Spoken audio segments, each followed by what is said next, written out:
guys, good afternoon. So I'm here on our terrace. As you can see, there are fruits there, and I'm actually just here to set up this.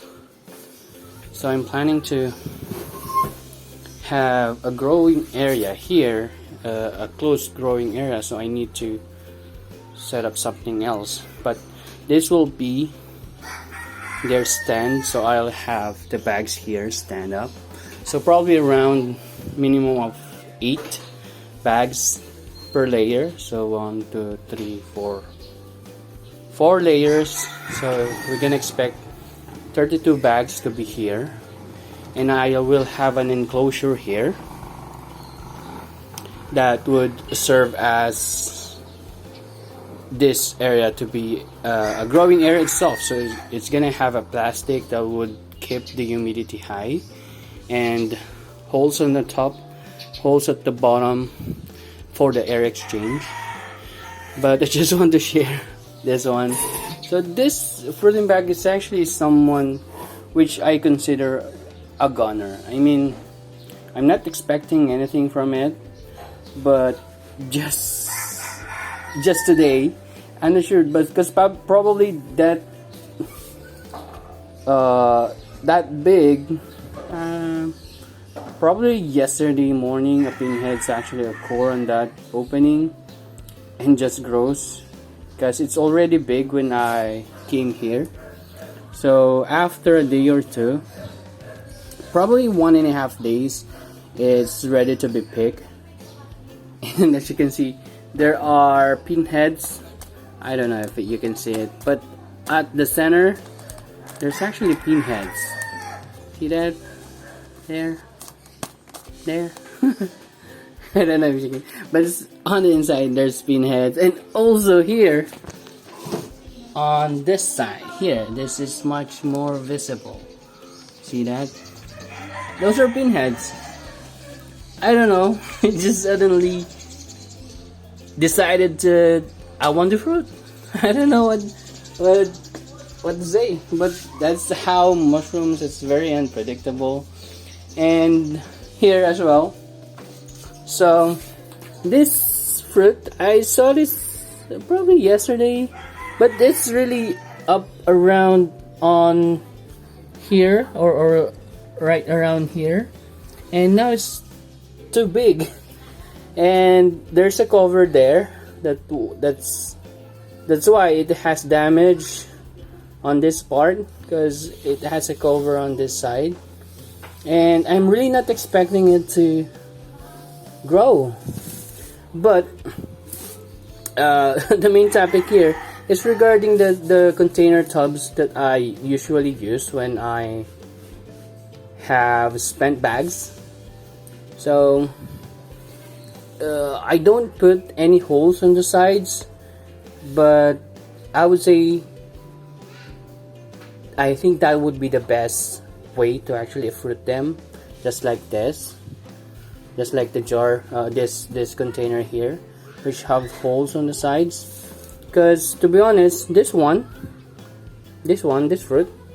didn't actually originate on near side on this on the substrate. It's actually rooted on the very bottom, not really on the bottom, but probably around the middle here, because this part here on top is actually dry. So just like what I told you before, if it's too dry, mycelium or primordia or pinheads will not grow. So they look for the best condition on the substrate to initiate pinning and growing. So based on how I see it, it's probably around here, so it's on the middle. And if in any case I do have some holes here on the other side, it probably will fruit faster than me waiting on this kind of setup. Well, it's not a total failure, but I would say that this setup doesn't work well. This setup doesn't work well.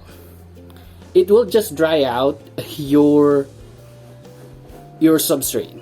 It would be better to have some holes here on the side to at least keep the moisture inside using those lids, and to the minimum. So this one is almost the same setup that I like, but there are too much holes. So having too many holes means there's gonna be a lot of probably moisture that will be released, and there's some contamination there, I think.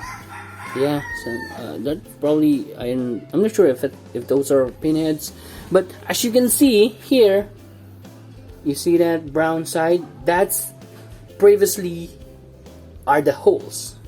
So the substrate inside is actually shrinking, which I did tell you before. It's just that I would say that this is gonna be a better idea than having it set up like this, opening the sides somewhat like that, because it will be prone to dryness, and when it dries, most of the pinheads, if in any case this will grow, it's gonna be on the middle or at the bottom. The pinheads will start there and start to grow. So it's really not ideal. Your fruits will gonna be deformed like this. It's not good. I don't like it. So don't do it. So that's it. That's actually the primary thing that I would like to share, the thoughts about this container that I've been doing. So not all the containers I'll be reusing. Just be reusing this one, the ice cream containers, because I'm gonna put holes on that, and I'm gonna put some spent substrate on it, and see if it's gonna be a better results. So this is just a bonus, because we're not expecting it to grow, but as you can see, it grows nicely, and it's gonna be good. I believe it. It's gonna be good after 1.5 days. Okay, so I do hope you're excited as well regarding this new setup that I have here, because we proved that this area are able to grow good mushrooms. We just need to improve the setup for an outdoor setup. And I'm not putting a lot of bags because it's an open air here. Yeah, that's it. So hopefully you've learned something about these containers. Me saying that it's not good because it's not good, and I admit it. So that's one of my failures here, but that's part of the process. And yeah, that's it. If you do have some question, let me know in the comment section below, and see you next video, guys. Bye bye.